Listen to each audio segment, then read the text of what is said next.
Okay, we're live. Okay. Good afternoon. This is Hunter Morrison, a city planning consultant for the city of Youngstown. Calling to order a virtual meeting of the Board of Zoning Appeals and the City Planning Commission on Tuesday, July 21st, 2020 at 1:30 p.m. We will be considering 3 cases before the Board of Zoning Appeals and a case before the City Planning Commission. This meeting is being live streamed on YouTube. A recording of today's proceedings will be available on the city's YouTube site. Following the call to order and a roll call, the participants' microphones will be muted for the convenience of all parties. Please unmute your microphone when you wish to speak. As is our custom, all those wishing to speak on a case will be sworn in before the court reporter or by the court reporter. So let me call the meeting to order. Mayor Brown. Marguerite Douglas.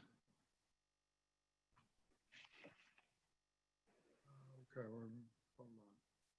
sorry, we muted everybody, haven't we? Okay. Can you unmute Marguerite? Are you here? Hunter, I don't think she's here today. She won't be available. Okay. Eric Holm, Jeff Limbian, Chuck Shasho, Patricia Spieth, and John Swires. Here. Okay. We have a quorum. The first case we have before us is case 20-11, request by Keith Postage to appeal a notice of violation, parking or storage of a recreational vehicle issued on June 15th, 2020. The applicants are requesting to allow 2 vehicles, an RV camper and a cargo trailer, to be stored on the front setback without fencing due to inaccessible access to the rear setback for storage, which is required according to the City of Youngstown Redevelopment Code.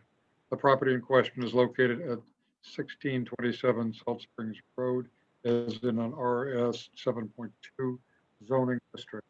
We have the pictures for that case.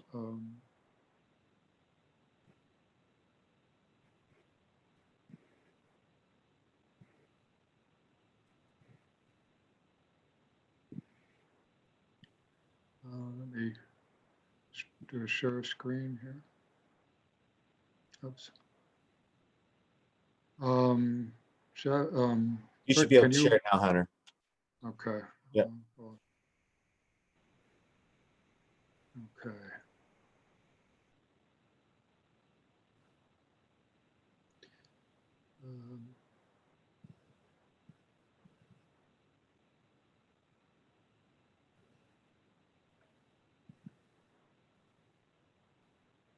Hello? Hello. Hello?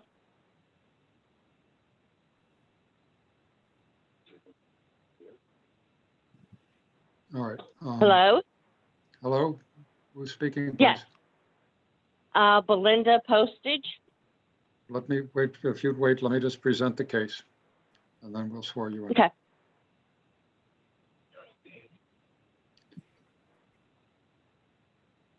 This material, I believe, was sent to the members of the board.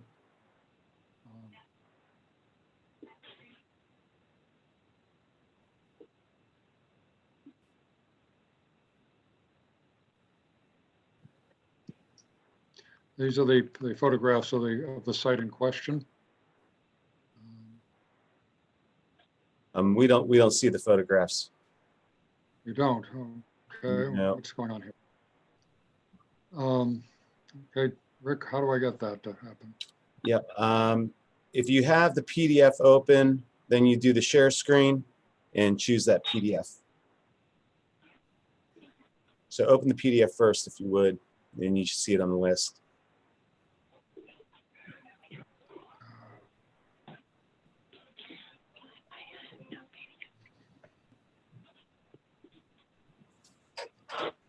Okay.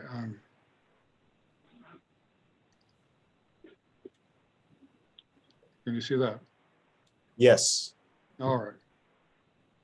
Okay, these are photographs of the property, at 1627 Salt Springs Road.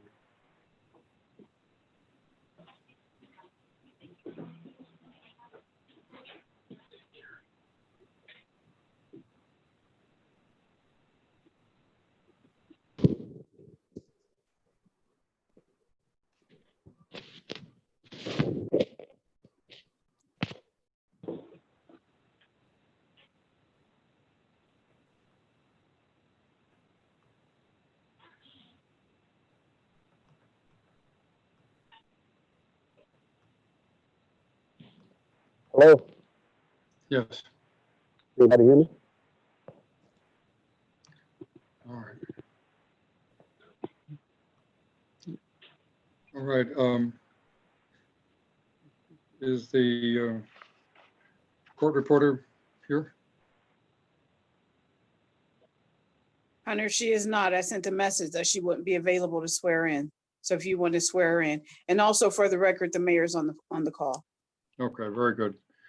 Good afternoon, everybody. Good afternoon. In the absence of the court Hello. reporter, I would swear in those who wish to be heard for the case 2011.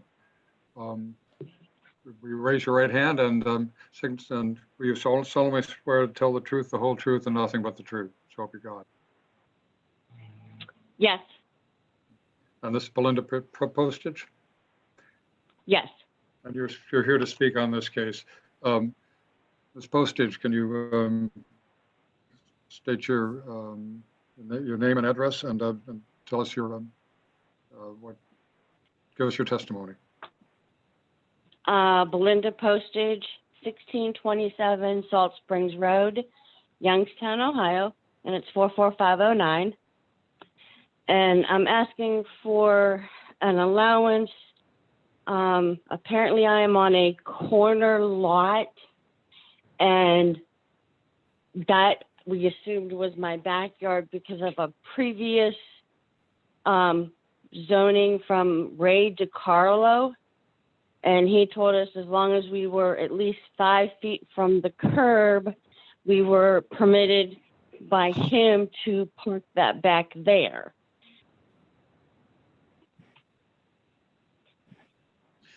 So you're requesting that you be permitted to continue to store the vehicles as we see in the photograph. Yeah. Is that correct?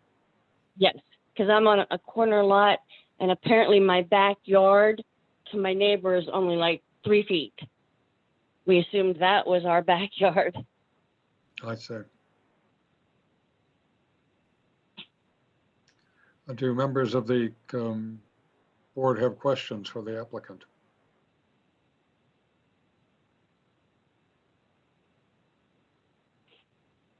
Through the chair, this is Jeff Limbian.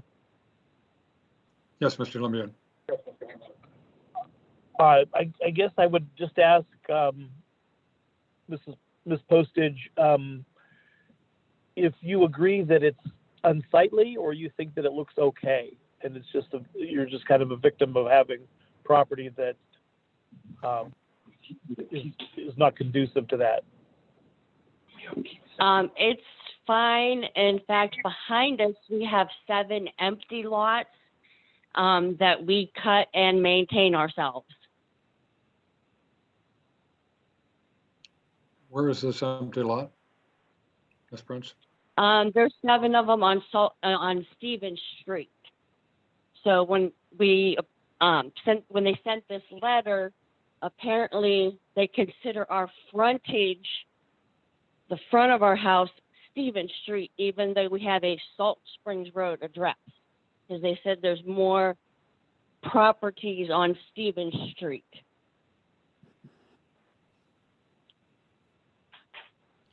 And tell us a little bit more about the vacant lot that you're maintaining. Is that a tax delinquent lot? Actually, there's, like I said, there's 7.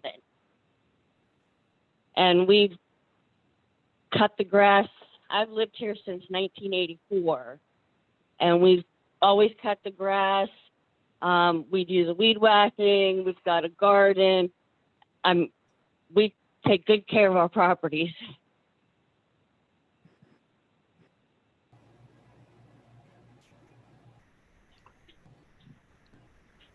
There are other members of the committee, commission that would want to speak on this? No. I guess I would, Jeff Limbian through the chair. It is a clear violation of the code though, correct? That's our interpretation, yes, of the code. I mean, I guess I would just have a comment that simply because it was okay under Mr. DiCarlo at one time doesn't mean that it's permanently grandfathered as such because of what was either an interpretation of the code then or a misinterpretation of the code then or a change in the code, whatever, but it's currently a violation. And I don't think we can allow that to stand. You have 2 front yards. Okay, yeah, we just had,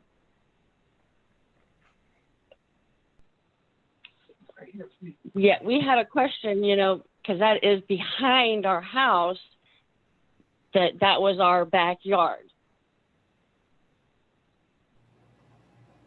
Because it's actually after our driveway. It's behind the house and it's under the 30-foot limit. Because the front of our house, our front door and our address assigned to us is Salt Springs Road.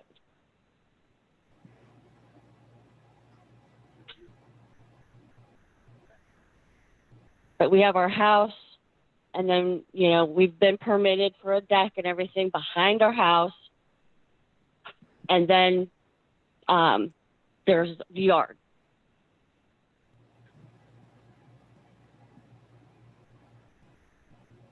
To the chair. Through the chair, if I might ask one more question. Ma'am, did you say you bought the properties beyond your property? No, we went to the lean forward, and at one point it ended, but we didn't purchase them. We want to purchase them, but we still take care of all of them anyway because of the neighborhood. We like, you know, the neighborhood looking nice. Through the chair, Yes, Mr. Suarez. I just want to say that I wholeheartedly support Mr. Limbian's statement about the law, and I support him fully. To the chair. This is Yes. Councilwoman Davis. Yes, Yes, Councilman. I do have a question. If this thing is waived for her, why then wouldn't that not carry over into other areas besides just that house? Wouldn't that set a precedent? And that's for Attorney Limbian? Attorney Limbian? Through the chair. Thank you. Through the chair.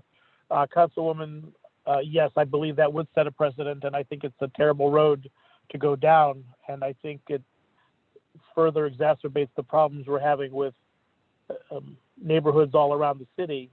I just don't think we can allow that to stand and maintain any kind of dignity and a continuum of appropriate appearances. So yes, I do. In short, once again, I believe that would set a precedent that we would have a hard time digging ourselves out of. Thank you. Thank you, because that would impact any decision that I made later on if this comes before council. To the chair, yes, ma'am. Okay, I'm confused how I have 2 front yards. If the front of my house is Salt Springs, wouldn't the back of my house be where the RV is? It would be in my in my backyard, my back offset.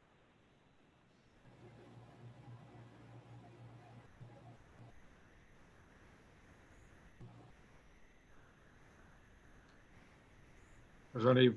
Yes, Mr. Suarez. And again, Mr. Limbian or Mr. Shasho, this is a corner lot, correct? Yes. So the best of my recollection, you couldn't store anything on when there's a corner lot, you cannot store things behind there. I think that's the way the ordinance reads, or the code. Mr. Lemia? I would agree. I do not have the code in front of me.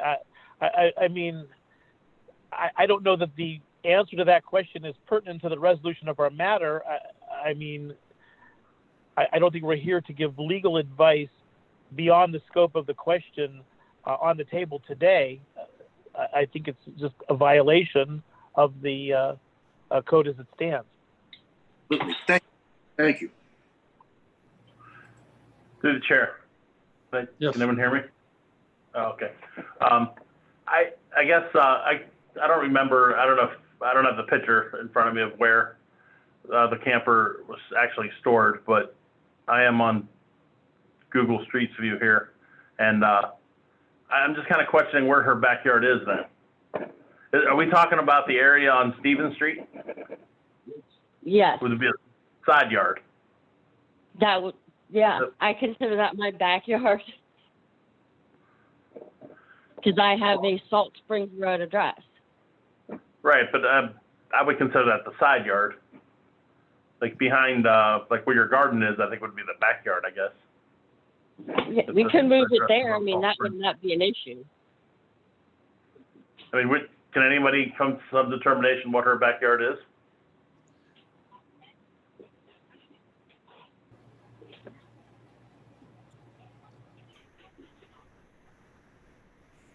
I would say that's the backyard. I don't know. That's what we assumed.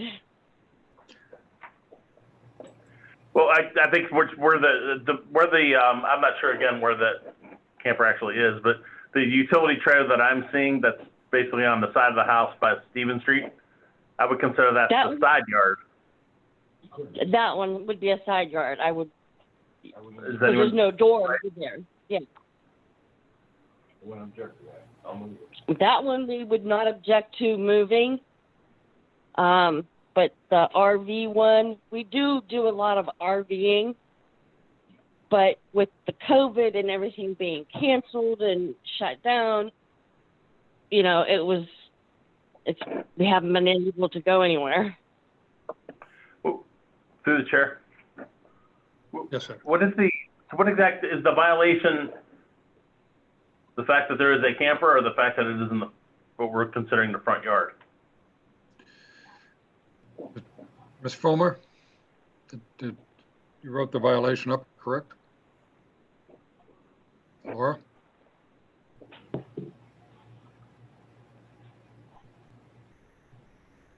Okay.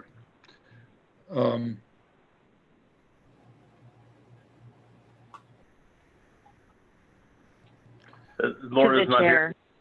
Laura, can you clarify Mr. Shashaw's question? Answer to address Mr. Shashaw? To the chair. Yes. Yes, I just got unmuted. Thank you, Rick. I was trying to speak. So the violation is actually that the recreational vehicle, the camper, and the horse trailer are in the front yard. It needs to be stored a certain way. One of the things is in the rear yard with the proper setbacks and fencing and screening. So the violation notices should be in the packets, and it details all of that. It's a corner lot, so the front yard and the front setback is actually Stevens Street, and her rear yard is up against her neighbor, leaving her, as she spoke, only a couple of feet, about 3 or 4 feet, I think she said. So she can't store them in her rear yard, which is why she's storing them in her front yard. I hope that explains it. Front yard is on Stevens, the address is on Salt Springs. And is that because the largest frontage is on Stevens?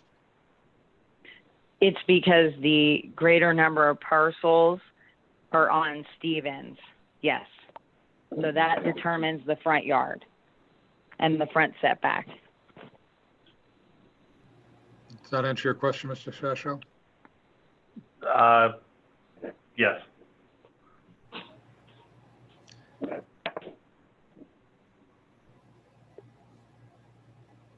Are there any remedies for this in terms of additional acquiring additional land? Would that solve the problem? So you can screen it properly? So she has a neighbor that abuts against her rear yard, that it's another house. Okay. Unless she acquires that, really, there is no remedy there. And that's why she's going for the variance, due to the location and, you know, the land that she's been given for her property. This is where she's at with it.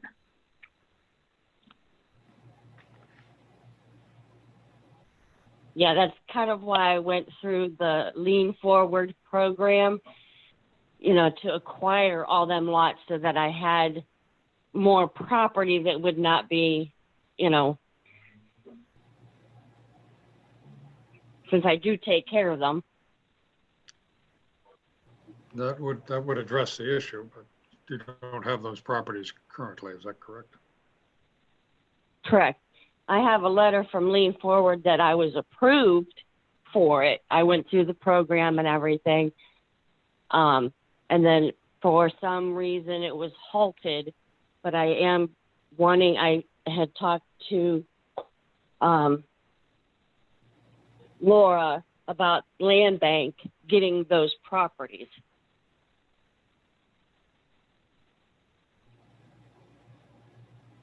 Laura, is there any status on that? So that would still be in the front yard, which that would, you know, further the violation. It's still, you know, parking the RV and the horse trailer in the front yard or the front yard setback. So I did explain that to her.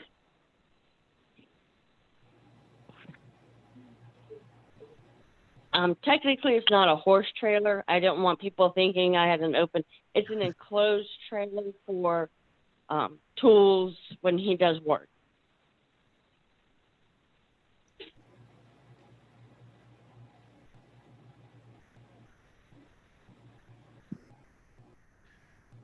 Okay. Well, we have the case before us. Do any of the members wish to make a motion to adjudicate this case?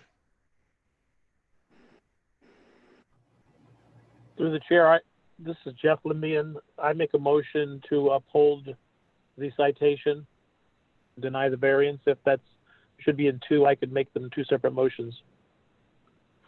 I think it's probably one motion. I'll Very good, second. sir. I'll second it. Who's seconding, please? Squires.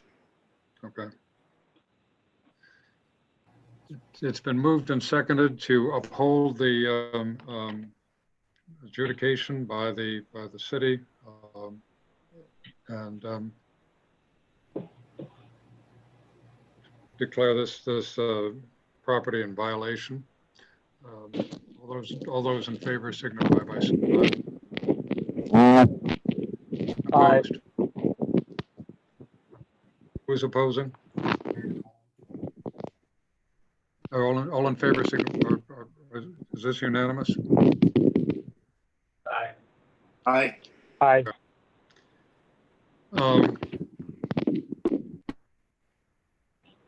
This postage, the violation has been upheld. I would suggest looking towards the Lean Forward property to see if you can buy additional land to store your materials behind the setback lines. Properly. Okay. How much time till I move that? Because I have to find a storage facility and. Ms. Fulmer, how much time does the applicant have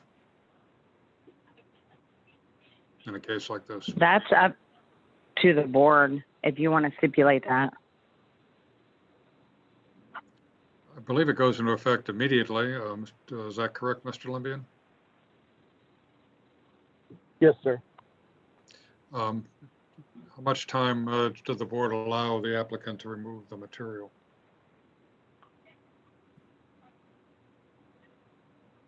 If it pleases the committee, I would ask that the petitioner have 2 weeks. The maker of the motion is suggesting that a 2 week, that the applicant be given 2 weeks to comply. There are no objections. The motion will stand as amended. Hearing no objections, Ms. Postage, you have 2 weeks to correct the violation. Okay. And Ms. Fulmer, if you could work with her to make sure that that's been undertaken, that the board's decision is upheld. Yes, sir. Absolutely. Thank you. Okay, we're going to move on to the next case, which is case 20-12, request by Kenneth Jackson to appeal a notice of violation of wall and fence regulations issued on June 20th, 2020. The applicant is requesting to allow a fence 6 feet high in the first 25 feet of the front yard due to safety privacy issues. According to the City of Youngstown's redevelopment code, the maximum fence height is the first 25 feet. The front yard is 3 feet in height. The properties in question is located at 349 East Ravenwood and 354 East Ravenwood Avenue in an RS 7.2 zoning district. See if we can get these up.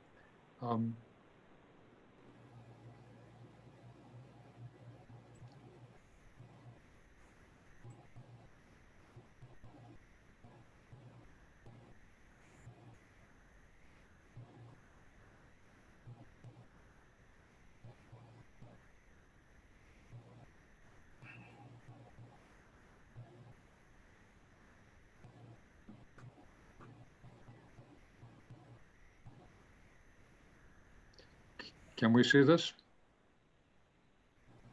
Am I sharing the screen? Not yet. Not yet. Yes? No. No. No? Oh, yeah. All right.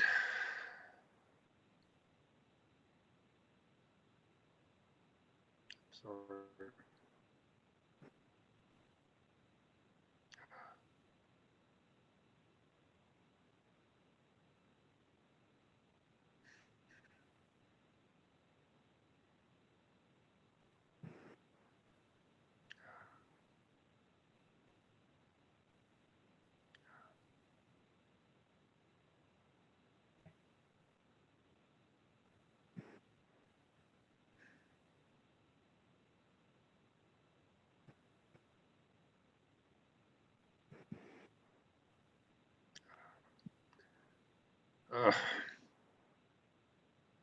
Okay, you see that?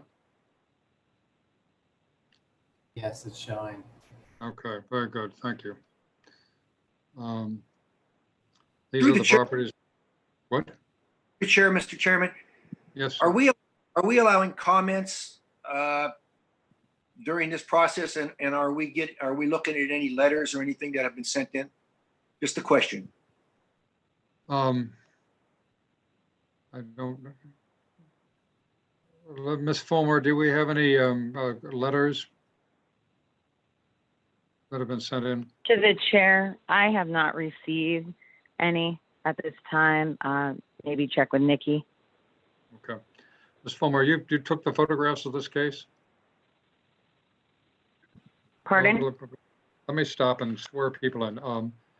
Let me say, all those in favor, all those wishing to testify in this case, please raise your right hand. Do you solemnly swear to tell the truth, the whole truth, and nothing but the truth, so help you God? Okay, Yes. very good. Ms. Fulmer, these are the photographs you took? Yes, to the chair, they are. Okay. This is the property at 349 East Ravenswood with the fence out to the sidewalk line, is that correct? Correct. Another 349 East Ravenwood. Is there more pictures of 349 East Ravenwood? Correct.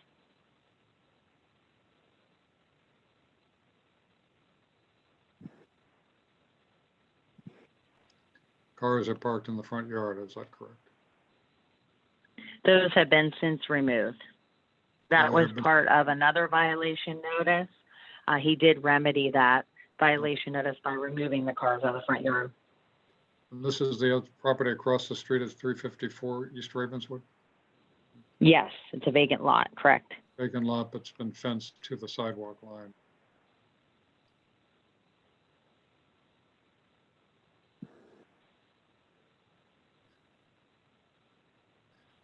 Ms. Fulmer, is there any other testimony you wish to give on this case? Not you at wrote this the time. violation. I'll let the applicant speak. Okay. Um,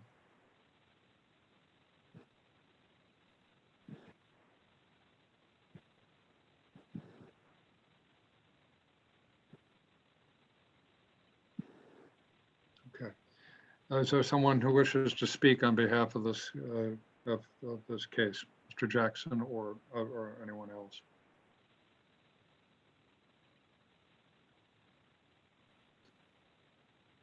Can you, is there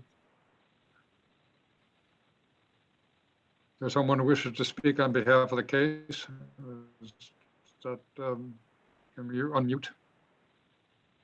You don't.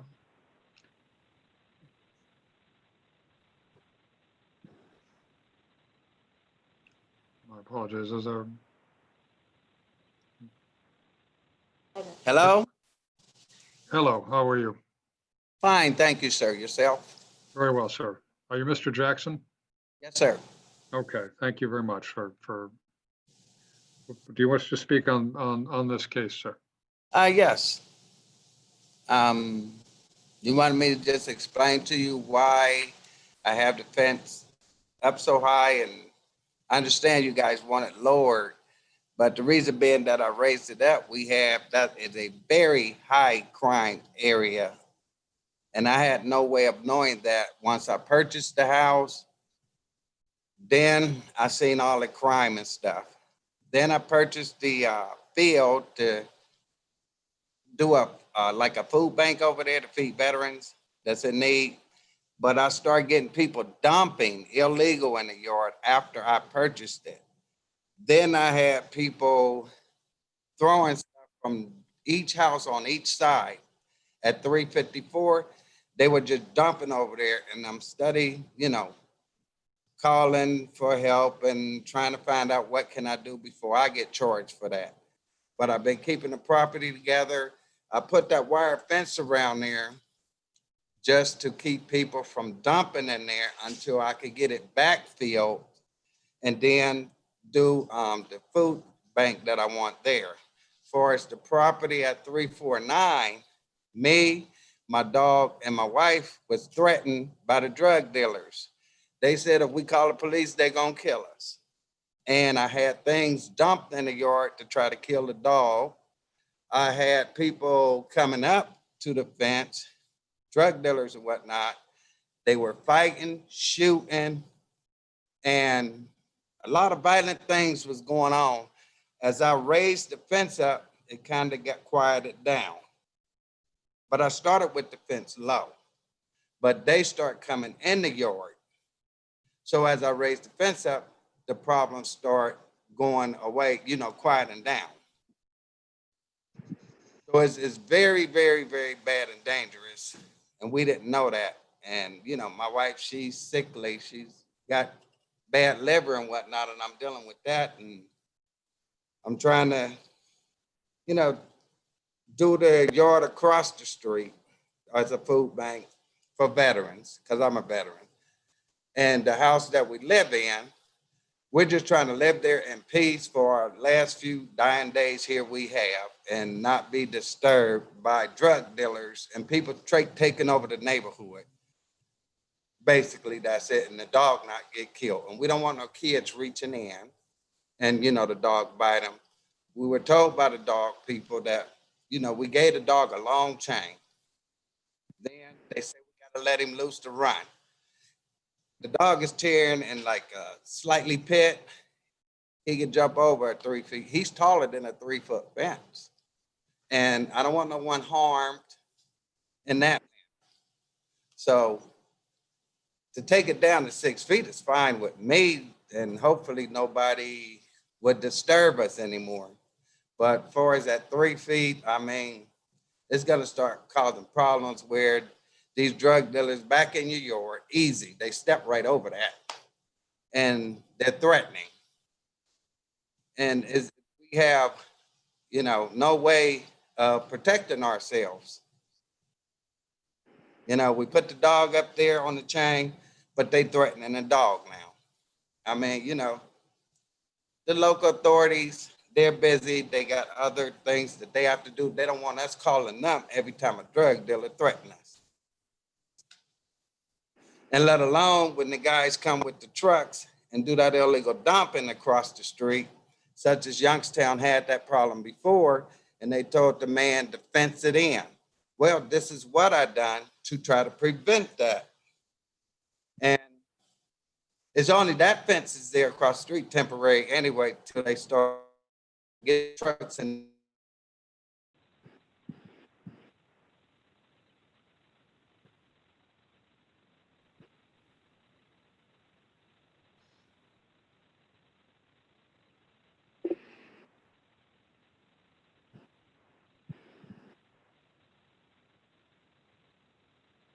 I think he froze up there, Morrison. I know. Really? Mr. Swires? The looks like there's a driveway on at least one side of his house. And the reason the 3-foot fence law was put in place because it's a safety hazard for somebody pulling out of that driveway, and cars coming down the other way might not see that car. So that's the reason why there needs to be a 3-foot fence in the front. I was on council for 16 years, and that's the way it always was, and it was done for a reason of safety. Mm-hmm. Ms. Davis, this is in your ward. Do you wish to Yes, it speak is. on this? Yes, thank you. Yeah. No, the applicants. I've been over to that area because of complaints from the gentleman, and he has some valid complaints. However, the 6-foot thing, there's a reason for it. It's just too high abutting the sidewalk. It's just too high. I mean, if he moved that, he could have his, I imagine he can have the height of that fence if it was closer off the sidewalk. And that's what he needs to do. Move it off the sidewalk. It's a, as Mr. Swires, former Councilman Swires said, it's a traffic hazard. It is a traffic hazard all the way around. And for vehicular and pedestrian traffic as well. And if it's because if his dog can run up against that fence, people when walking down the sidewalk, they're gonna be jumping into the street because the dog is right up against the sidewalk and they don't know the dog's gonna be stopped by that fence. So, I understand his plight, but that fence of that height has to be moved back off of the sidewalk. That is the law. There's a reason why it's there. And if he has, and he does have other concerns, but those are concerns that has to be taken up with the police department and as far as enforcement of the drug laws and things, but that can't negate what I've been looking at for the past couple of years. And people have called me about that fencing. So we just need to enforce the law, and that thing has to be moved back. Through the chair. Mr. Sasho? But by measuring here on my computer, he has 35 feet from the right-of-way line to his house. So he could technically put the fence 10 feet in front of his house. And that would satisfy everything. He could keep it 6 feet high if it was 10 feet away from his house, approximately. That is what I was trying to get across, is that he could move it back, that big 6-foot fence. Then if he wants to, he could put a smaller, lower fence closer to the sidewalk. So you have 2 layers of protection, but it just needs to be, that tall fence has to be off the sidewalk. Thank you.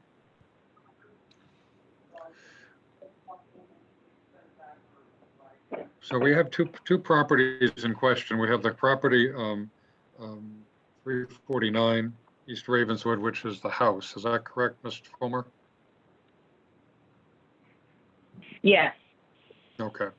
And that's, so I think if the board wishes to make a motion, it probably should be two motions, one referring to 349 East Ravenswood, and the other is across the street at the fenced vacant lot, which is also fenced right against the sidewalk. Fortunately, the applicant is not back on, but that being said, To the is chair, there, they're trying to connect. They're trying to connect back on. Are you able to see them yet? no, No. They're not in the waiting room yet. Okay. let's wait a Looking few fine. minutes in courtesy.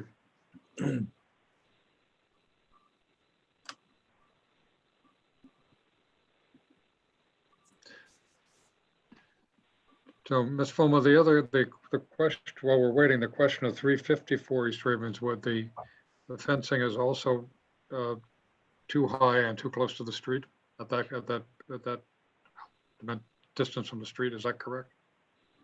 Correct. I don't think Mr. Jackson addressed that, so we'll have to get his testimony on that. No, we did not. We were focused on the on 349.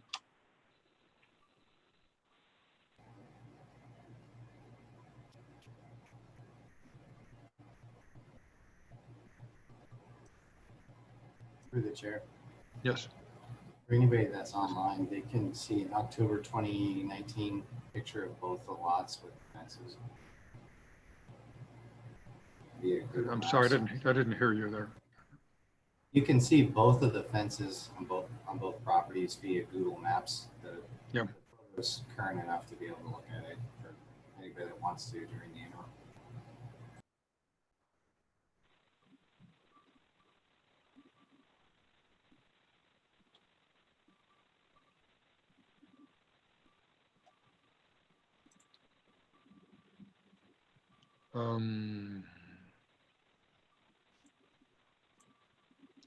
Mr. Limbian, what would you recommend? Since the applicant is not here for technical difficulties to complete his testimony, should we move on to the next case and return to that? What would you recommend legally? Yes, sir. Through the chair, I would move on and see if we can get him on, and then maybe if we can't get him on now, just continue the remainder of that, or maybe the whole thing until such time when we can actually converse with the gentleman. Okay. That being said, I think we will move on to we will hold this case open for this meeting, and then if Mr. Jackson cannot get on and complete his testimony, I think we'll have to reschedule for the next one. Let me call the third Board of Zoning Appeals case 20-13. The request by Martha Piano. Not piano, it's Pinino. Close though. Veneno? Is that right? Pinino. Pinino. Not piano. Okay. As my mother used to be called piano. But Okay, Pinino. Okay, to appeal a notice of violation of activities inconsistent with the code, altering and extending a driveway without a zoning permit issued on June 26, 2020. The applicant extended a driveway for easy access to the back of the property and for safer exit onto Glenwood Avenue. According to the City of Youngstown Redevelopment Code, a zoning permit is required to alter or widen a driveway. Property in question is located at 3140 Neosho Road in an RS 7.2 zoning district. Let's see if I can get this one. congratulations for being here. We've survived. All right, let's see what we. That's not the one.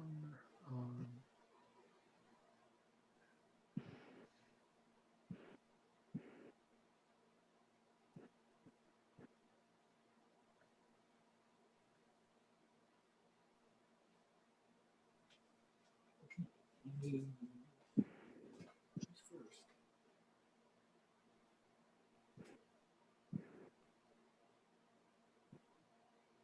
we looking for someone?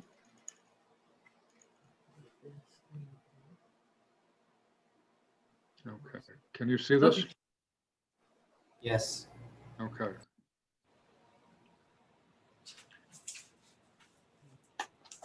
Palmer, you took the pictures of this, That wasn't even a good day. Oh, hello? it was dreary that day. Isn't that Okay. beautiful? Well, these are pictures of the driveway in question. For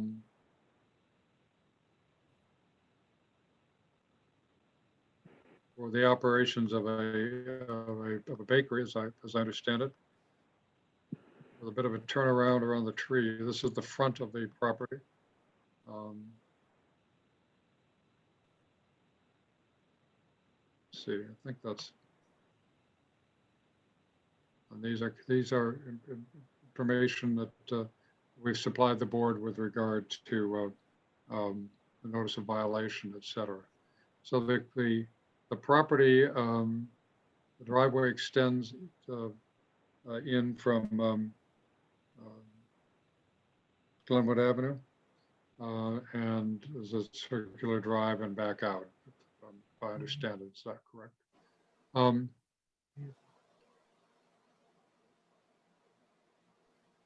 Fulmer, do you want to speak to this?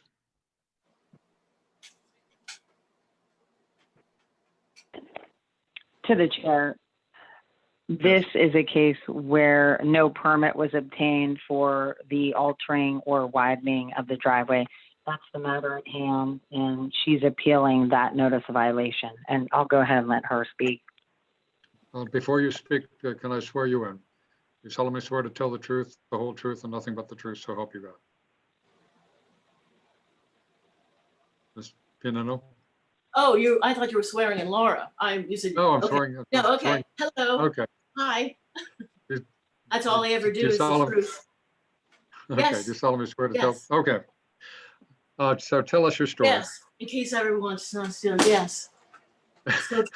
So truthful, it's cost me a lot in my life, to the nth degree. So anyway, we've got to go back to 2016. I won't go too far back, but 2016, when I moved to town, I was told by Tri-Sun Realty that there was a property that I'd be able to get really easily that was like part of the whole works there. So when I tried to get an application for the property, and I was told that I was not allowed to because somebody else had already had an application, and that was in 2016 September. So then I continued on, getting accustomed to being in a new place and finding my way around. And then I tried again in the new year, 2017, to see if I could acquire the rest of the place, because that's kind of why I moved here, so that I would have the open space in this area called Indian Village and feel safe. So I moved to the south side of Youngstown to feel safe. And I want to let you know, I have felt the safest I have ever felt since I've come to the south side, in my home and in my neighborhood. So I want to thank my neighborhood for that. The place where I have not felt safe was through someone who reports things because I am here making a difference. And when I finally saw that I couldn't get the property, it was troubling to me until I discovered somebody was digging holes in the next door, and they had a person was putting post hole, apparently, because I went out and said, what's happening? Can you let me know what's happening? Because I applied for this I tried to get it, they wouldn't let me get the property. Okay. So they said that somebody was going to put a fence up and go across Glenwood and then go all the way back to their property, the person in the big green house behind me.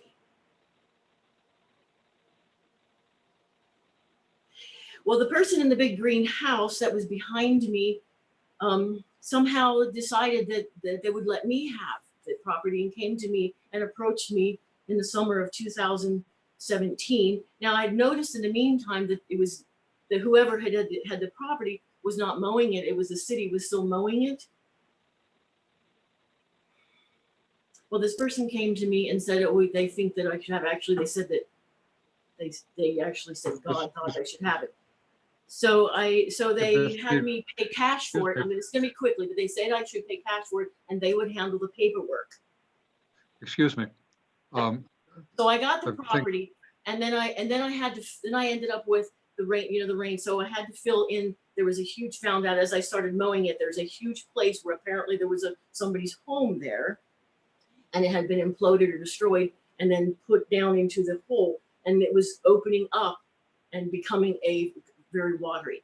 And in addition, the holes that were left from the posts were left there. So then I had those. So I had to fill all that in. So that's why I needed to work on improvements. So I used the dirt from the driveway and filled in the holes in 3 places. So that's one of the reasons. Okay, The excuse me. driveway. Okay, yes, go ahead. sorry. Panella. Panino. Um, Panino. Panino. Oh my gosh. My I've heard of it. apologies. It's a new one. I I'll write think that. the case in question, this is it's very interesting to hear the whole story, and I'm very glad that you feel safe in the neighborhood. I think we all are, all of us who work. in Yes, the and city. I know for everybody says, well, don't go across that street, don't go across that street. And since I've been here, it Okay. really has been, until I find that when I first opened up my home bakery, and this is important to mention, The I got the question license from the state, and that is only when it started to happen, once I moved in and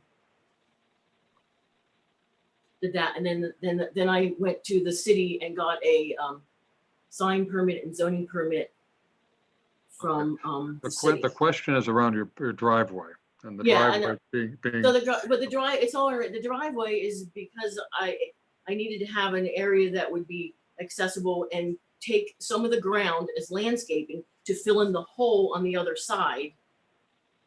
And the holes that were dug for the person that was behind me in the big green house that commandeered the property. So I needed to do landscaping. So as I was doing landscaping, I went to the Mahoning County building permit and the zoning permit and went and asked them. Prior to that, I asked Laura about it because I had another idea, which I axed. So she may remember that one. I have the letters on that one. So I decided it's just too much. I don't need to do that. It's too much. I have to do all this myself. So I don't need to do that. So I axed that. And then through the conversations, I realized that all I needed to do was just fill in the holes, get access to my property and make it safe so that exiting wouldn't have to back out, which is typical, be able to move forward. And that makes it safer for anyone coming to visit and for me to get in and out. To the chair. you operate a business out of this? Mr. Silver? I have a home bakery license with the state, a vendor's license with the city, and a zoning permit with the city. And I got those in order of, sorry, Chuck, yes, Chuck. Chuck. To the chair, thank you. I have a question for Ms. Fulmer. Laura, as I'm reading this item here, this is an appeal to a violation. Yes. The violation as it reads is that she did not get a zoning permit. If she Yes. would have gotten a zoning permit, is this driveway permitted to be constructed the way it is now? Does it meet the zoning, the land use? She can only widen her driveway 10 feet. That is what the code says in residential neighborhoods. Really? So when I went to the Mahoning County zoning permit, they didn't know that. So you can tell us again what the violation is, Laura. Okay. Pardon? Explain again what the violation is. She didn't submit for a permit for this driveway, and she did not submit a site plan to be reviewed. And she went ahead and altered and widened the driveway without going through zoning. But if it went through zoning, what is the zoning violation itself? So she basically made it a turnaround. I do not think this would be a legal driveway as it is. She was also cited for having a bakery out of her home, which it's residential. So the driveway was in tandem with the business being ran out of there. She used it as a drive-through. So that's the reason for the driveway. Now, on her appeal, she only appealed the driveway, and she's going to cease the bakery business at her house. So I can't do that. That's not legal. That is not legal because I do have a license. I will cease selling from the vendor permit that I got from the city, and I will cease from the zoning permit that I got from the vendor permit I got for that space. And I got that in 2018. So that is not accurate. And I have the zoning or the vendor permit, which allowed me to do that from 2018. So will you be? The vendor's license that I was sold from the city. You have that, should have that in your copy. And it gives the distinct, there's nothing in hiding. I gave the distinct information as to Right. what was going to be operating there. And they gave me a permit. So under that, that is my But understanding. are you using the driveway as a drive-through for your business? No, it's not a drive-through. You can't go from one end to the other. You can't go through because you can't get through. Okay. The intention was that because I had the vendor's license, I had the bakery license through the state and the vendor's license through the city and the zoning permit from the city, that would allow me to be able to sit out like the Amish do in the out, wherever people sit and they just have a little cart or something and sell their baked goods because I have a license to do that. So perhaps because I had so much to fill in, I'm trying to surmise how I could have gone wrong, how I would have not caught that, is that I had to fill in such a large area of destruction from a house that used to be there that when the people came to do the landscaping, they had the little bobcat and kept going around and going around. I gave them pictures of stuff and they said, "No, I'm not doing that. It's too much. It's too much." So they take the little bobcat, boom, boom, boom, boom, boom, boom, go around, okay, and that's how it ended up. That's how it was. But it might have been more than that had I said, "You know what? That's enough. Just fill in the hole. That's all I can do. Fill in the holes, and make it just so I can get to the back easily and get out safely." And the only reason it went beyond that is because I had all the other licenses prior to that. So I was making a difference. I was making an incredible difference in my community. But I stopped that because Laura gave me the threatening letter. So I said, that's fine. I don't need to do that. I can make a difference in another way. So I took that down. She had a really ugly day. I should show you the pretty one when it looked really nice. But anyway, it was just Right. People loved it. So anyway, so I took that down and removed it and got rid of and just now we've got a grassy land, so it looks the way you want it. But I still have my driveway, and I would like to be able to keep that and not have grass go over because it's a lot of grass to mow, even with filling in the empty spaces. Okay. It's still the terrain is very uneven, and it would be nice because I spent money on fixing that instead of buying a rider mower. Yeah, I should have spent the money on a rider mower instead of having Okay. to move the Okay, dirt. guys. You Thank get you. that? Thank you very much. Thank you. The question before the body is whether to approve the driveway. I can put some grass on. I can put some grass on, or I took all the stuff off that you didn't like. So, oh my gosh, just give me. Councilman Davis, did you have a comment on this case? Anita, what have you say? Well, actually, that's not my ward. It's across the street from my ward. Ah, okay. But I have been there Is it? before. I Okay. know you drove. It was so sweet. You came in and we went, and Yeah. that was so nice. But- Thank you for. Thank you. And a lot All of right. people, it has been The- very, the- it has been very therapeutic for a lot of people. And I know that whatever I did, I know that I helped a lot of people that came and needed to talk to me. And Very they, good. so that's, I've done what I need to do. You can have it now, okay? Silencio. Okay. Okay. Thank you. Thank you very much. I think we need to take action on the case before us, which is the applicant altered and extended a driveway without a zoning permit.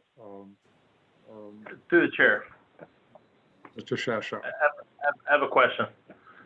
I'm not sure what the outcome of this case is. She's appealing a violation that she didn't get a permit. If we uphold the case and deny her appeal, what's the solution? Conversely, if we grant her appeal, what's the solution? Then she just gets a permit and we go on our way? That's why I asked the question, is the driveway physically able to be there or not? If she were to submit for a zoning permit, would she get it? Through the chair, if I might respond to that directly. Yes. Yes, thank you. I think because it's such a convoluted matter, it would be my suggestion that we vote on whether or not there was a violation. She can then apply for a permit, and then the appropriate diligence can be put into whether or not she in fact has the legal ability to put in an extended driveway, which is in fact a looped drive-through. So Tell Bob I that think guy. we have to, if I can finish, please. If I think we first have to rule on whether or not she appropriately got a zoning permit, and then after that she can start the process appropriately. Okay, is that a motion, Mr. Limbian, It is in fact the motion. I move to uphold the violation, period. Is there a second to that motion? I'll second it. Moved and seconded to uphold the violation. Are there any comments from the board? If not, all in favor signify by saying aye. Aye. Aye. All those opposed, nay. Motion carries. Ms. Panino, the action of the board is that you are in violation of not having applied for the zoning permit. Your next move would be to apply for the permit for the driveway. And we will look at the driveway as whether it meets code.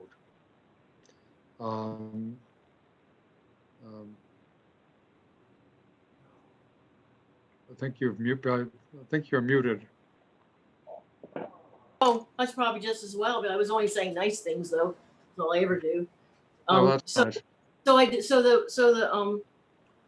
I was not required through the county because that they told me I didn't need one. So No, I didn't you're- I didn't know I needed one through the city. So now what does the city want me to do at The this city point? expects you to apply. I would talk with. But I don't, You need I to don't apply understand. You need to apply for a zoning permit for the driveway. We will adjudicate the driveway. okay, are you able to look back in your files to make sure that the landscaper, because they claim that they turned in all the paperwork and paid whatever fees because they had to contact the, You can certainly Yeah. ask, you could ask your landscaper to provide Yeah. evidence that they've Okay. already applied for. oh, it, you would have that. But You would have it in your files, would you not? I don't, okay. I think we need to move To on. the chair. Okay, Excuse me, to the And I chair. think- Yes, so do Yes. I have, so you can send me some more information so I know what's going on? Because right now I'm still up, I'm a little confused on what, so you don't want me to have, so what do you want me to do at this point? I need to know so I can act. To to the chair. apply for, Anita, can you explain to me what I need to do? I don't see your picture. through the chair, please. To the chair. Who's the chair? I am. Who's the Hunter chair? is. To the chair. To the chair. Yes, ma'am. Yes. Would you, yeah, ma'am, would you please just give me a call later at 330-207-0302? 330-207-0302. You need to have further discussion on it, and this is not the place. But that is that correct, Hunter? Okay. Thank you, Councilwoman, for Okay. helping deal with a constituent issue. Being said, we need to return. I believe Mr. Jackson is on the call again. Mr. Jackson, can you unmute?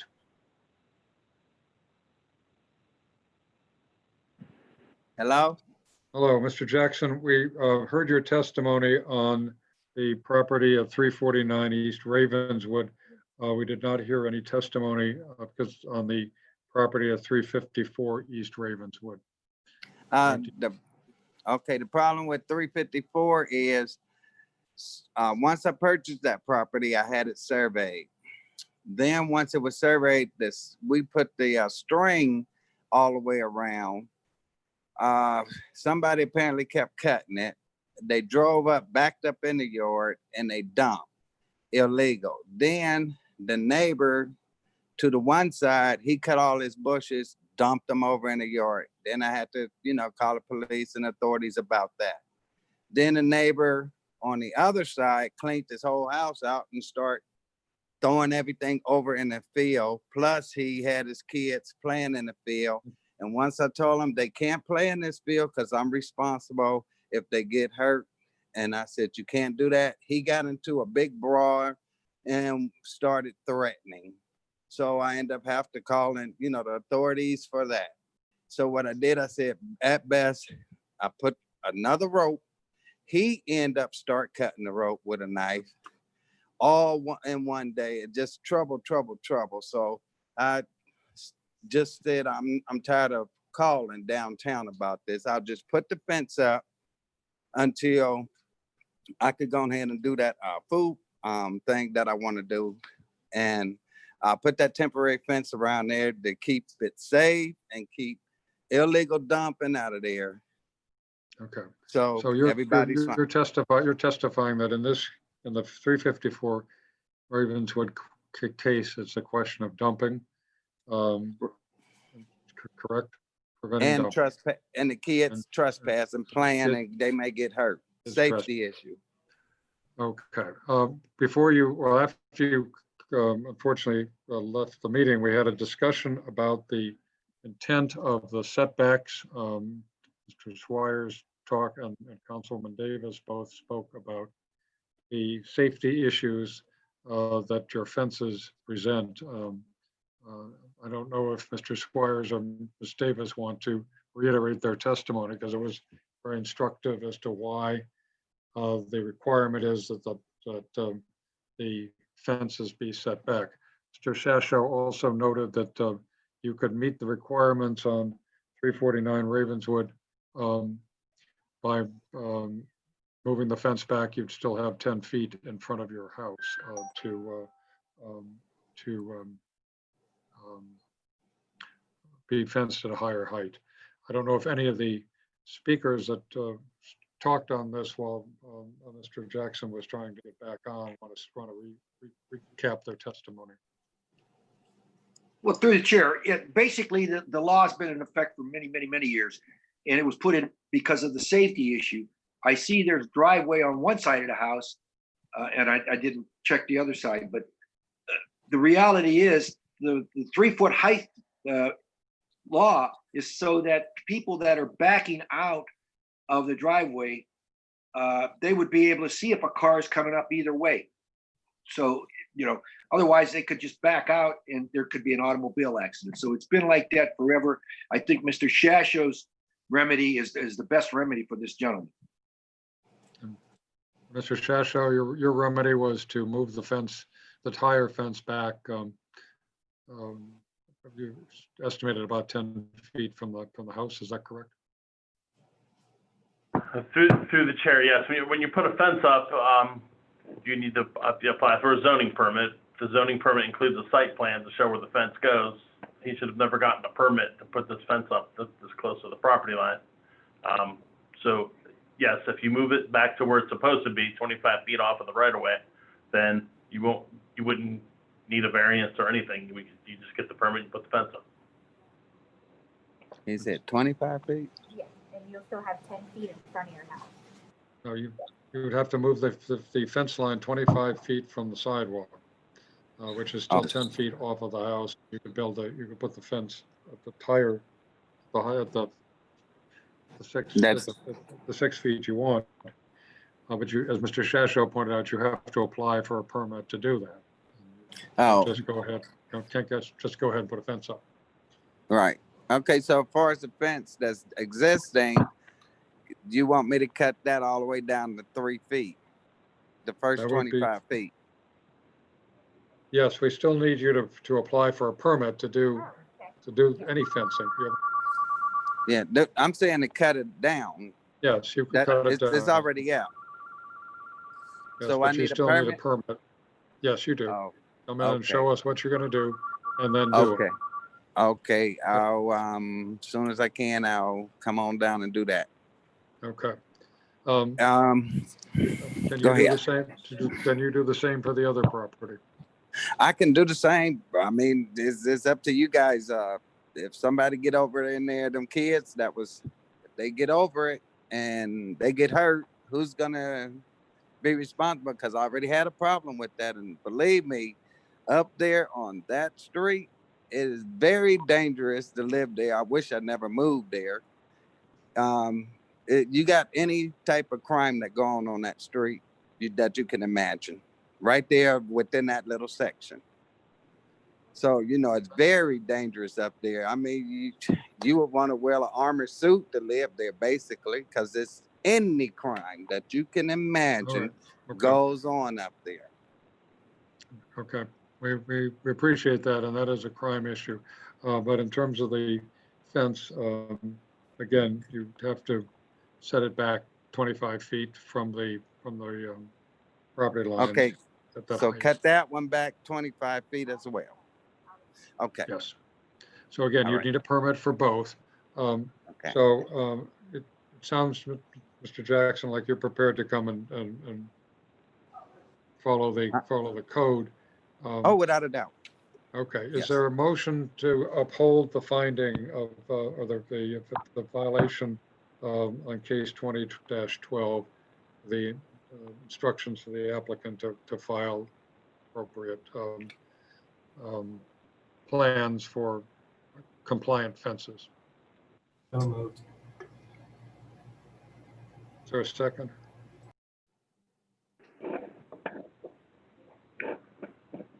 Second, this is Tito. Okay, it's been moved and seconded. All those in favor signify by saying aye. Opposed? What's the motion? The motion is to uphold the violation, both properties of 349 and 354 Ravenswood, with the understanding that the applicant will make the necessary corrections to be in compliant with the code, and will file for a zoning permit prior to the action. Aye. Okay. Motion Okay, carries. can I say something? Yes, Mr. Jackson. Oh, now remind you, I'm an old guy and I'm doing all this work myself. So is there any time limit that I can be working on that, take a break and rest, then go back at it again? Cause I'm doing all this myself. Does the board have an opinion on a time limit? Through the chair, this is Jeff. Can the gentleman give us an idea, given the circumstances he just described, how long he thinks he could do it in? If you guys are open tomorrow, I'll come down and apply for the permit.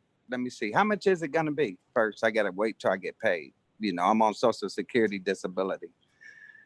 Will y'all be open, I'll say, on the 3rd of this month coming? I'm sorry, maybe I wasn't clear, sir. Could you tell us how long it would take to change the fence? I could come down on the 3rd of this month coming, because I'm on Social Security disability. I get my check, I'll come down and apply for the permits, and then I get started on it immediately.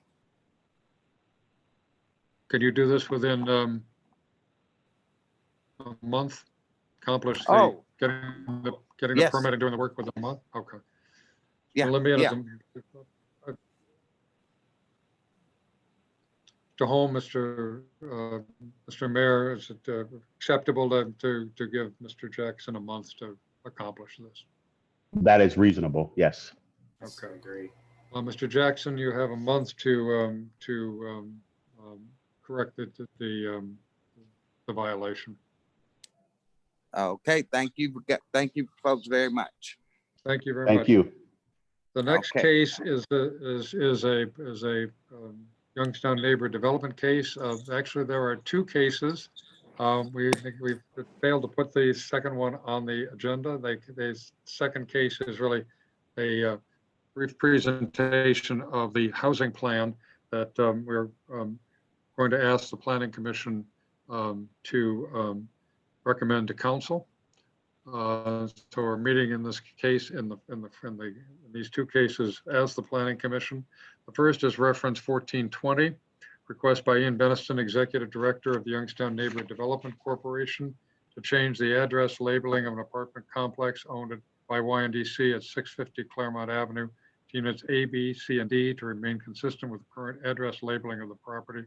The current address labeling on record with the U.S. Postal Service for the complex is 650 Claremont Avenue, 1234.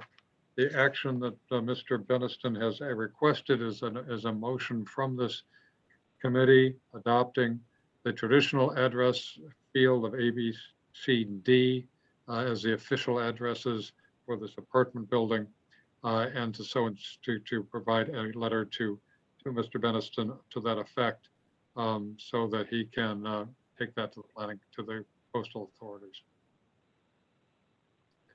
Mr. Beniston, you want to speak on this? Ian? Yes, I can briefly. I mean, it is as you described it, Hunter. So this is a property that was vacant for about 20 years. We renovated it a couple years ago based on mail that was there and what we had evidence of. We thought that the unit numbers were A, B, C, D. So that's what we put back up. Over the past couple of years, a couple of the tenants have had issues, particularly receiving packages, largely from UPS and FedEx. When we contacted the postmaster, they said the units were 1, 2, 3, 4 in their USPS database, and that we needed something from the city for them to change it to A, B, C, D, rather than having our tenants change their addresses and change them back to numbers. So the request is that we're just changing the unit numbers to A, B, C, and D. Pretty simple. Did you see, I assume people saw the pictures. Through the chair. Yes. Currently, it looks like we may be seeing. I think that's the wrong man. What? We're Wrong looking document. at Southwest reservations, not the. No, that's, case. I'm trying to get out of that one. I don't know what's going on here. I'm locked in. Okay, what is going on? Oh, there we go. All right. I thought I had the other one up. Did you see the picture of the house, of the apartment building? You'll have to reshare your screen again. All right.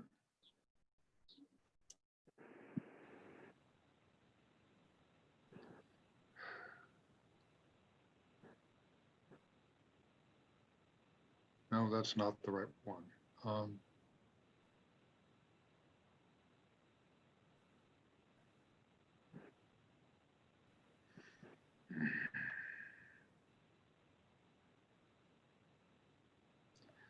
Oh, well.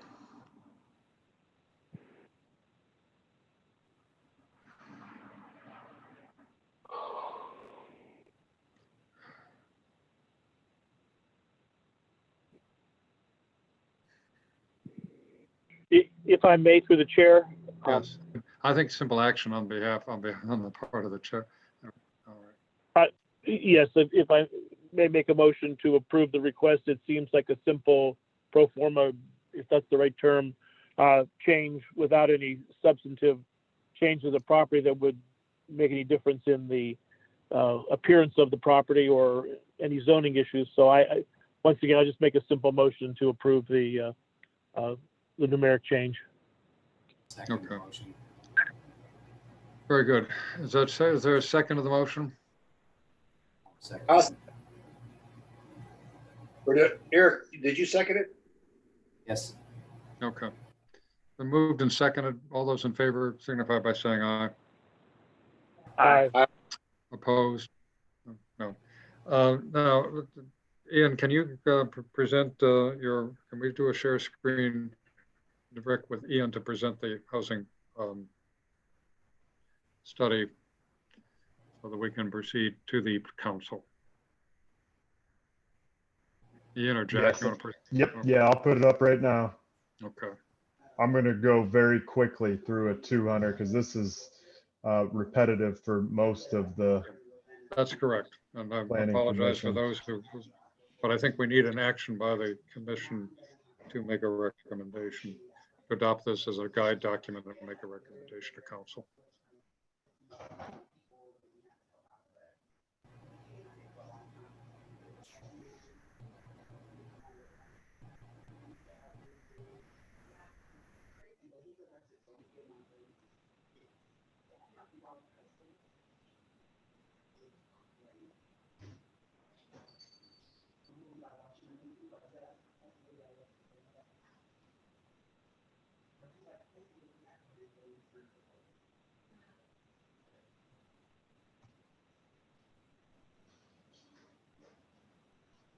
Okay. Okay, can everyone see what's on the screen? Yes. Yes. Okay, so this in large part is a review of what we discussed at the July 7th meeting. Like I said, I'll go very quickly through this presentation. So what we're here to talk about today is what we're calling the City of Youngstown Housing Conditions Analysis and a Strategy to Improve Housing Conditions. So this is something that we've been working on together since October of 2019. The primary partners on the team have been YNDC, the Youngstown Neighborhood Development Corporation, the city, primarily the city's Community Planning and Economic Development Department, and YSU, the Department of Geography. We have John Braulich with us here as well. Just in brief, again, as I said last time, the purpose of this is to improve housing conditions and to provide quality and affordable housing for all residents in the city of Youngstown. Just a quick review of the process. So the first thing we did was collect data and do a market analysis. I shared some of the highlights of that last time. We also surveyed residents, more than 1,700, as well as dozens of stakeholders from varying sectors, housing providers, community organizations, bankers, philanthropy, business, and government. July 7th, we reviewed this. If many of you were on that, recall, we'll continue through the adoption process and then begin work this fall on implementation. Just some quick highlights. You see that November 2019, we completed the citywide housing survey, found about 1,800 vacant properties. We then did the housing market needs assessment. What I would share and highlight here now, despite our lack of growth in population, not just in the city and the region, there is significant demand and gap in the number of housing units that need developed in the city the next 5 years, and that's largely due to our housing quality. So you'll see, if you look at this chart on the screen, you can see what those numbers are. So hundreds of units need developed. We've marked some of those high priority based on the extent of the demand. In terms of the key findings of the resident survey, the top priorities that residents mentioned over and over were eliminating vacant properties, assisting owner occupants, rehabbing existing homes, and building new housing. They also prioritize ensuring rental properties are registered and inspected, and targeting code enforcement to nuisance properties. And I would highlight that and say targeting nuisance properties as opposed to low-income homeowners, which I think is something we all agree is not something we want to do. In terms of the data, we found that the city is shrinking over the past 20, 30 years. We all know that, as well as our region. Our housing stock is old. very high poverty, and it disproportionately impacts Black residents. Average home value in the city is less than half of that of the county. Bank financing is limited within Youngstown. And again, when we do a racial analysis, as we did with all of these data points, we find that rejection rates were higher for Black residents, regardless of their income strata, when we compare to white residents in the same income level. Something else that I want to highlight and really stress here, this is one of the key data findings. Again, not shocking, but certainly something that we need to give great attention to, and that's that more than half of renter-occupied households in the city of Youngstown are cost burdened. What that means is they're paying more than 30% of their household income towards housing costs. So when you look at this chart too, you'll see how that compares. We do have a significant portion of owner occupants that are also cost burdened. Some additional findings. Since 2000, the county has lost more than 7,000 owner-occupied units. That has happened both through demolition and then sale and transition of owner-occupied housing to rental housing, most of it low quality. Another point, again, I made this the last time, but 19% of all housing in poor condition in the city of Youngstown is owned by non-local owners. So those would be people in other states, other countries. One of the encouraging findings, again, is that vacant homes have actually decreased significantly. So in 2016, we found roughly 3,500. November of 2019, we found just a little bit more than 1,800. A couple more findings. The majority of households in Youngstown over 55 are projected to have the greatest population increase. As I already said, there is pent-up demand for housing serving very low and low-income households, as well as all income strata. So there is demand across the board, both for rental and for sale housing. In terms of what we did with the data, we took that in addition to all of the resident feedback, all the discussion with stakeholders, and put together a strategy. Again, this is very simple and straightforward, and this is just a quick summary. The first piece is about eliminating abandoned properties. So we have a whole series of action steps, both related to securing them, maintaining them, and demolishing them. Again, things that we all know need to be done. The next and perhaps most important section of the housing strategy is related to effectively regulating rental properties. These action steps begin with action step 2.1, that is develop a financially sustainable and performance-based rental licensing and inspection regime. So what that means is that we put in place a performance-based system, and we're focusing on the worst quality housing and bringing the bottom up. We're not trying to inspect the highest quality rental properties every year. It's unnecessary, but we're focusing on really on the slum quality housing that people shouldn't be living in, and bringing up the quality or removing those units from the market.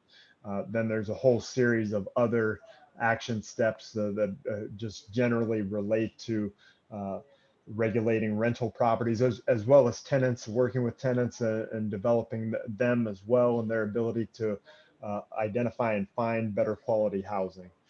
One other thing I would just quickly highlight too is that we need to make more units in our city lead safe. Most of our housing is aged, as I'd already said. That's an example of a lead safe rental unit there. The next section was about addressing nuisance properties. So a series of action steps here. Again, won't belabor them all, but the first one was, as I already stated, was a resident priority, targeting code enforcement to nuisance properties. The other action steps relate to using really all the legal tools available to address them. The next section is about properly zoning and regulating community residences. This is one that will have a significant applicability to the Planning Commission going forward. The action steps here are, number one, to eliminate the practice of spot zoning and substitution zoning. Number two, to revise and consistently enforce policies to ensure community residences are safe, quality, and equitable places to live, and to proactively and consistently enforce all these regulations. And what we mean when we say community residences, we generally mean adult care facilities, sober living facilities, group home facilities. The next section is about assisting owner occupants.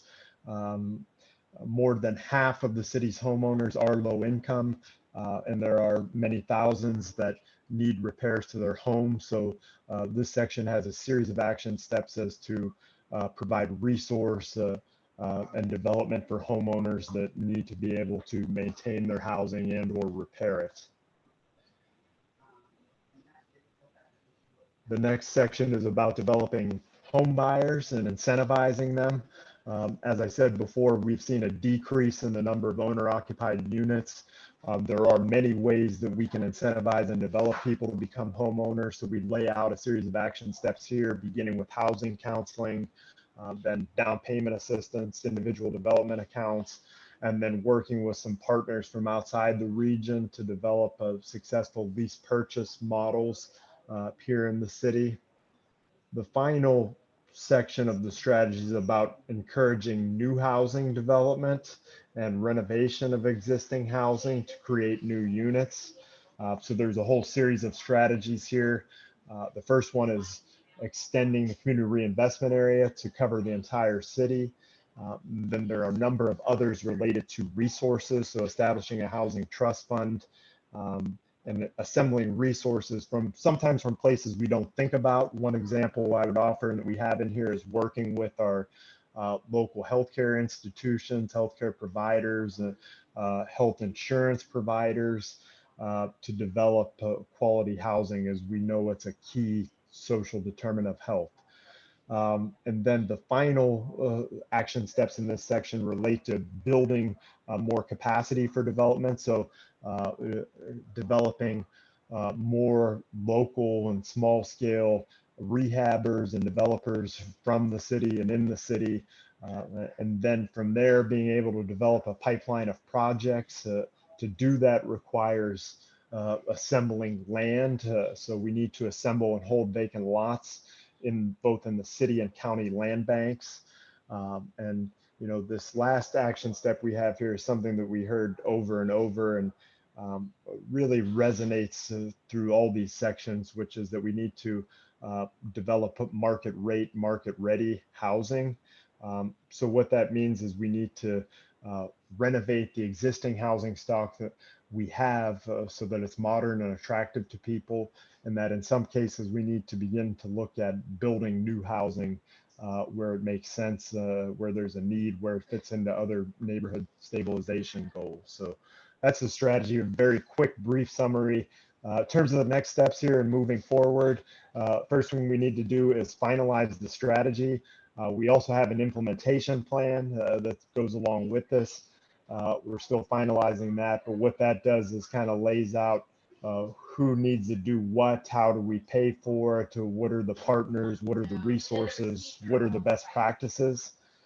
Once we finalize this strategy, we'll be seeking the adoption of City Council, hopefully with a recommendation from the Planning Commission today. And then we'll be putting in place an action team. So the city will lead that along with us here and many other actors. It's going to take all of you as well as many other partners to move this forward, and then really continue to evaluate and track what we're doing. So evaluation will be a key component as we move forward. Then from there, if we're successful, you know, the final thing we'll be doing is just constantly revitalizing the properties and building new ones, making our neighborhoods better. So with that, definitely take any feedback or questions, but today I think we're asking for the Planning Commission's recommendation to adopt this. That's correct. What we're requesting is that the Planning Commission approve the housing strategy and implementation plan that has been presented, and that they recommend to council that the council adopt this as a citywide plan and strategy. Mr. Squires, you've participated a great deal in this. Do you wish to speak to this?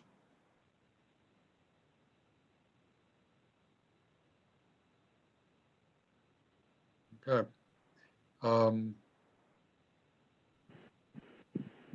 Is there a motion to that effect from the, if there are no questions on this, and we've heard this before, I appreciate you're putting it together in a very concise presentation. Is there a motion to approve this plan and recommend the adoption by City Council? I'll make the motion. Swires? Is there a second? Second the motion. Mr. Holm, thank you. It's been moved and seconded. Any further questions? All those in favor signify by saying aye. Aye. Aye. Opposed, motion carries. Ian, thank you very much for all this work, and thank you for putting the presentation together. Jack, thank you for all your work, and John. I think this is, we're moving forward. To the chair? Councilman Davis. Yes, Ian, could you send me a copy of that? Email me a copy? Yes, I can send it. Yep. All right, thanks. Very good. And our next step would be to take it before the CPED committee and then to council. So that we have an official document that we can point to for grant writing purposes and for coming back to discussions around zoning and the like. And clear statement in the plan about the importance of zoning and importance of zoning and code enforcement, many of the issues we were dealing with today. There are no other matters before the body. I'd entertain a motion to adjourn. I'll make the motion. Motion to adjourn. All those in favor? Motion's carried. Thank you again for your patience today, and it's been an interesting meeting.